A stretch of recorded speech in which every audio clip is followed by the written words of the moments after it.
everyone, and welcome back to the Mr. English podcast channel, your dedicated space for elevating your English in a way that feels both natural and inspiring. I'm David. And I'm Anna. It's wonderful to be with all of you again. David, how are you doing today? You seem a bit contemplative. Contemplative is the perfect word, Anna. I'm doing well, thank you. I've had my morning brew and I'm buzzing with energy, but my mind is wrestling with a really powerful idea, a concept that is fundamentally important for anyone on a long journey, like mastering a new language. Ooh, a powerful idea? I love when you get that look in your eye. It means we're about to dive deep. What's the topic that has you so engrossed? The topic for our conversation today is a quote I can't get out of my head. Don't stop when you are tired. Stop when you are done. Wow. Okay.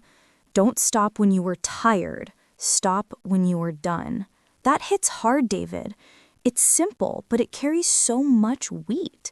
It's about perseverance, about seeing things through to the very end. Exactly. It's the core principle of achievement, isn't it?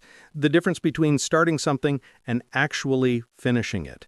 I think this is especially crucial for our listeners who are navigating the long and sometimes winding road of learning English. Oh, absolutely. It applies to everything from career goals to personal projects and even, dare I say it, the monumental task of cleaning your house after a long week. Ah, yes, the siren song of the messy kitchen. We'll definitely get to that. But before we unravel this powerful idea, we want to express our deepest gratitude to you, our amazing community. Thank you for tuning in to the Mr. English podcast channel. Your presence here means the world to us. It truly does. And if you find value and motivation in our discussions, please consider taking a moment to support the channel. A simple click on the like button does wonders. It really does. And subscribing ensures you never miss out on these conversations. Hit that subscribe button. Finally, if you know someone, a friend, a family member, a colleague who could use a boost in their English journey, please share this episode with them. Thank you all so much for your incredible support. Now, David, let's get back to this idea. Let's first break down the two key states here, being tired versus being done. So, Anna, paint me a picture. What does tired feel like in your bones? For me, tired is a physical and mental fog. My eyelids feel heavy, like they have tiny weights attached to them. My focus starts to drift. I start daydreaming about my pillow, my comfy blanket. My body feels like it's moving through molasses. It's a signal for my body that it wants, no, demands rest. That's a brilliant description. It's that deep primal urge to just cease all effort. You want to collapse onto the nearest soft surface. The couch starts whispering your name. It's a state of depleted energy. Exactly. Now, what about done? What does that signify? Done is a state of completion. It's objective. The task has been finished. The goal has been met. The project is concluded. There are no more steps to take. The checklist is empty. The homework is submitted. The meal is cooked and the kitchen is clean. The chapter is read. Done is the finish line. So the core message is to not let the feeling of being tired dictate when you cross that finish line. This is incredibly difficult in practice, David. It goes against our very nature. It is profoundly difficult. Our brains are wired for comfort and energy conservation. Let's apply this directly to the experience of our listeners, learning English. Perfect example. Learning a language isn't a sprint. It's a marathon. It's a massive undertaking that takes years of consistent effort. Precisely. And in that marathon, there are so many moments when you feel tired. I remember when I was learning Spanish, I'd sit down with a novel, determined to get through a chapter. The first page, a breeze. I'm engaged. I'm understanding the context. The second page, still good, but my brain is starting to work a little harder, looking up a few words. I know that feeling. And then comes the third page. Yes, the third page. Suddenly the words start to blur. My focus shatters. My mind isn't absorbing the story anymore. It's just decoding symbols. I'm mentally exhausted. The thought creeps in, you can stop. You've done enough for today. Go watch a movie. The temptation is immense. A movie is passive and easy. Continuing to read is active and hard. It's a mental workout, but the chapter isn't finished. The goal for the day isn't met. So what do you do in that moment? You're tired, but you're not done. This is the critical juncture. You know, this reminds me of when I was training for a 10K run. I am not a natural runner. Every step felt like a battle. My plan was to run 5 kilometers without stopping.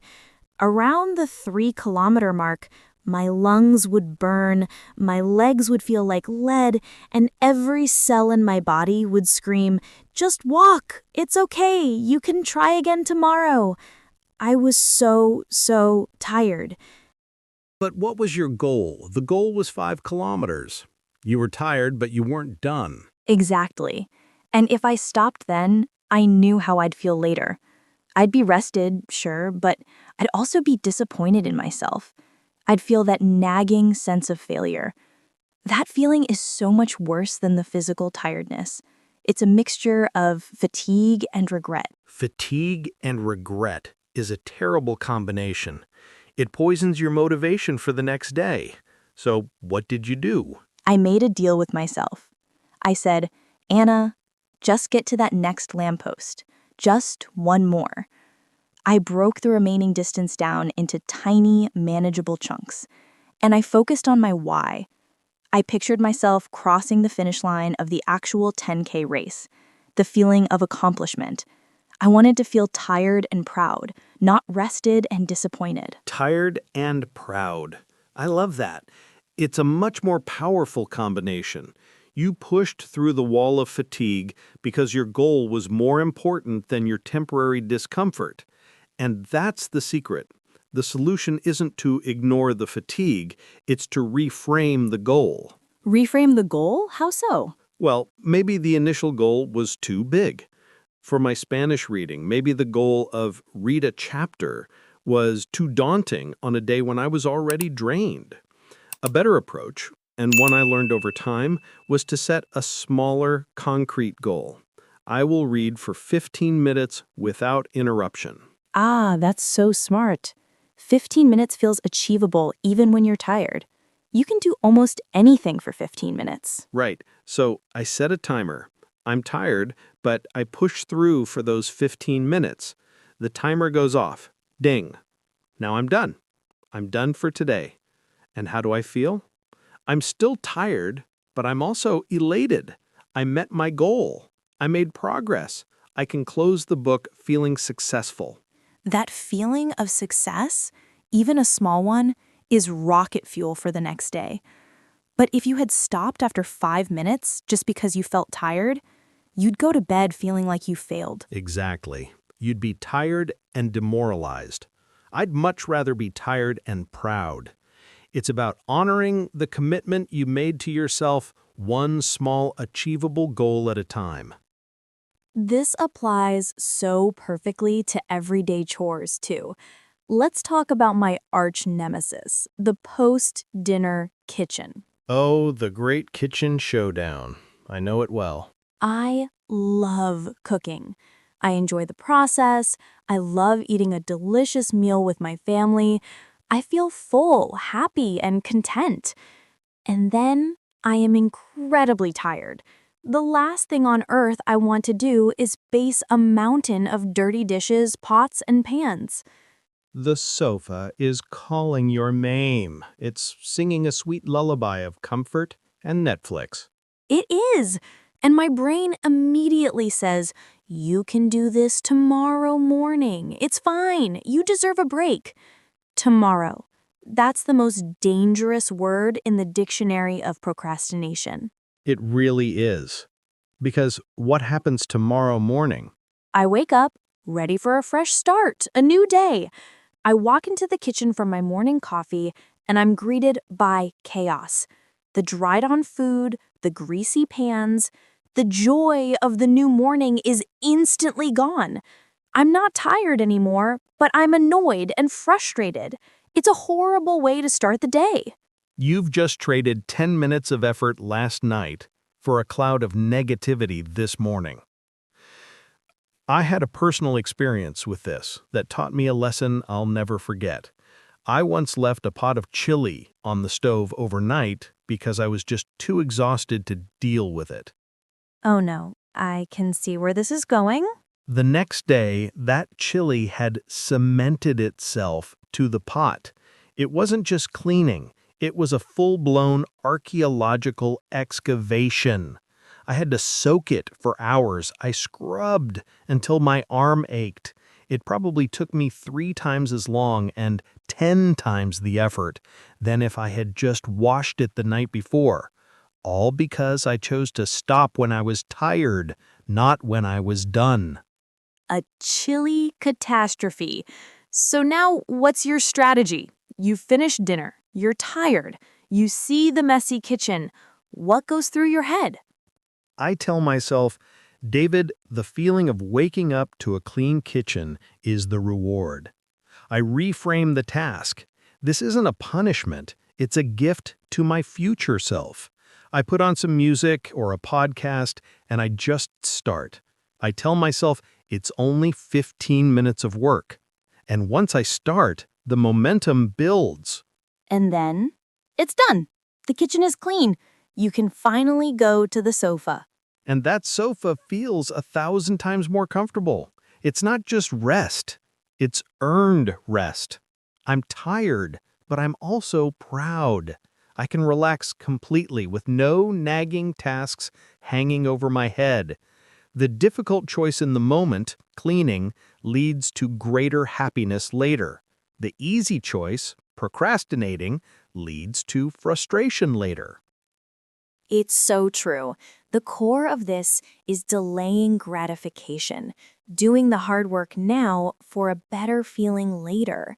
But why is it so hard? Why is our default setting to just stop? I think it's biology. Our brains are hardwired to seek pleasure and avoid pain. And work, whether it's mental or physical, is a form of discomfort. The sofa represents immediate pleasure, so our brain says, go for the immediate pleasure. It doesn't think about how you'll feel tomorrow morning. So we have to consciously override that primal instinct. It's about building mental discipline. Progress isn't comfortable. Learning new English vocabulary isn't as comfortable as watching a movie in your native language. Running that extra kilometer isn't as comfortable as sitting on a park bench. But comfort doesn't lead to growth. Progress is what builds genuine, lasting happiness and self-esteem. So when our listeners are in that moment of fatigue, wanting to quit, what's the practical advice? What's the secret to pushing through? Okay, let's build a toolkit. For me, secret number 1 is what I did during my run. Reconnect with your why. Remember the bigger goal. Yes, why did you start this in the first place? When you're tired of studying English grammar, don't think about the grammar rule. Think about the amazing trip you're planning to London. Think about the new friends you'll make from around the world. Think about the promotion you're working toward. Focus on the destination, not the bumpy road. Exactly. The why is the fuel. Okay, secret number 2. break it down into ridiculously small steps. My just run to the next lamppost strategy. The micro goal, I love it. Don't think I have to study for 2 hours. That's overwhelming. Think, I will learn 5 new vocabulary words, or I will write 3 sentences using the past perfect tense. A small goal is easy to start and easy to finish. And finishing, as we've said, feels amazing. And sometimes finishing that tiny goal gives you a little burst of energy and motivation. You think, okay, that wasn't so bad. Maybe I can do another 5 words. Those small steps accumulate into a huge journey over time. They absolutely do. Okay, what's secret number 3? Secret number 3 has to be the reward system, the promise you make to yourself for after the work is done. The earned rest. Yes, the sofa is the reward after the kitchen is clean. For me, a delicious cup of coffee is my reward after I've completed my Spanish reading for the day. My reward after a long run is putting on my favorite playlist and just zoning out. It feels so much better because I know I've earned it.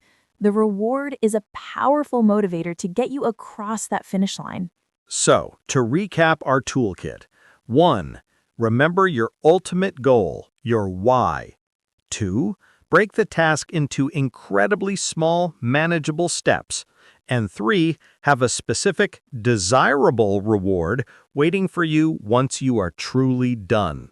That's the formula.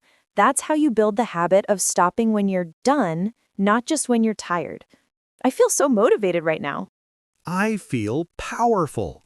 And I want everyone listening right now to know that you are powerful too. You are stronger than your fatigue. Yes, you all are. Learning English is a huge undertaking, and we know there are days you feel exhausted. You study and listen and practice, and sometimes it feels like your progress is so slow. The temptation to just give up, even for a day, is huge. But don't stop. In that moment of doubt, remember your why. Is it for travel? For a better job? To connect with new people? Hold that vision in your mind. And then just take one small step today. Just one. Learn 2 new idioms. Watch a 5-minute news clip in English. Write 1 paragraph about your day. And when you are done with that small task, give yourself a reward. Listen to your favorite English song. It's a perfect combination of rewarding and reinforcing your learning. Keep going. Don't quit. You can do this. We believe in you. We really do. Wow, Anna, this has been an incredibly energizing conversation. I feel ready to tackle my entire to-do list for the week. Me too. It's such a fundamental concept for a successful and fulfilling life. Don't stop when you're tired. Stop when you're done. Indeed. Well, that's all the time we have for today's deep dive. Thank you all so much for joining us on the Mr. English podcast channel. It's been a pleasure. It really has. If this topic resonated with you, please make sure you're subscribed to the channel and give this episode a big thumbs up if you're feeling motivated too. And now, we have a question for you. A challenge, really. We want you to write in the comments below. Tell us one thing, just one small goal that you commit to finishing this week. Will you complete a chapter in your English book? Will you finally organize that messy closet? Will you practice your speaking for 10 minutes every day? That's a great question. Let us know in the comments. We absolutely love reading your commitments and your stories. It inspires us immensely. Keep pushing, everyone. You are doing an amazing job. We'll see you in the next episode. Goodbye for now. Keep up the great work.